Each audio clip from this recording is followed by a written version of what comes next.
Welcome back. Thom Hartmann here with you, and John in Jeffersonville, Ohio. Hey, John, what's on your mind today? Yeah, Tom, my birthday is today. I'm 66 years Well, old, happy and birthday, John. I'm recovering from stage 4 cancer. So this thing about the healthcare thing is really, really important. But that's not what I called about. What I called about is the dim. And by the way, I've been watching you for over a decade, and I'm on Free Speech TV right now, and Hmm. I agree with most everything you say. But the Democratic Party is in possession of something that is so powerful that when it was unleashed, it took the presidency that was elected 4 times under FDR. And for the reason, why they don't go back to the policies that FDR, spoke of and what he believed in is just absolutely beyond me.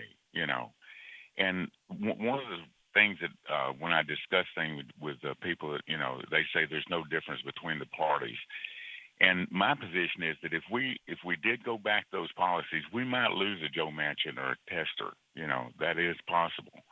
But once people could actually see the difference between the parties, I think a lot of these independents and a lot of these quote unquote Republicans would come home, and I think that we could restore the middle class and straighten things out. What's your thoughts? I generally agree with you, John. I think that the strategy of trying to win. I think, first of all, I think this whole idea of red states, blue states, purple states is nonsense. It has to do with, in large part, structural stuff, how the states are gerrymandered, and how how effective both parties are at getting people out to vote. There is no state in the union that doesn't have a large cohort of progressives, as Bernie proved, traveling around the country.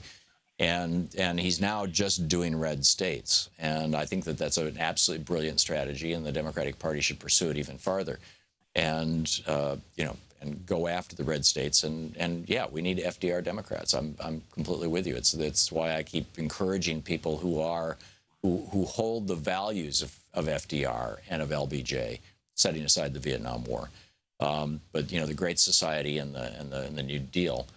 And for that matter, Teddy Roosevelt. He used to be Republicans, right? The Square Deal. Right.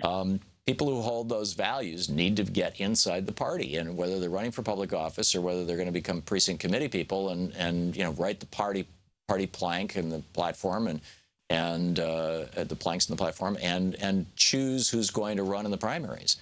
But yeah, this goes back to Harry Truman in 1947 saying, that when people are presented with a choice between a Democrat who behaves like a Republican or a real Republican, they'll choose the real Republican. And he was warning Democrats in his party not to stray from, what FDR had set up. But what FDR had set up was fundamentally not anti-corporate, but it so tightly regulated corporate behavior that it made it hard for Democrats to get money out of corporations. And so, the Democratic Party was largely being supported at that point in time by unions. Unions, had an absolute heyday in the late 30s through the 40s, the 50s, the 60s, and the 70s, and then Reagan came along and went after the unions in '81, starting with Patco, and we saw union representation in the United States from 1981. It was at a high. Actually, probably in the late 70s, 78, 79, but 81, was around 25%. It had been as high as almost 30%. And then we saw that drop down to, by the end of the first Bush administration, the Bush the Elder, which was really the tail end of the Reagan administration, 12 years of Reagan. It was down around, 14, 15%. It's at 6.5%, 7% now. And so the Democrats, needed to go looking for money, and this is what got us where we are here.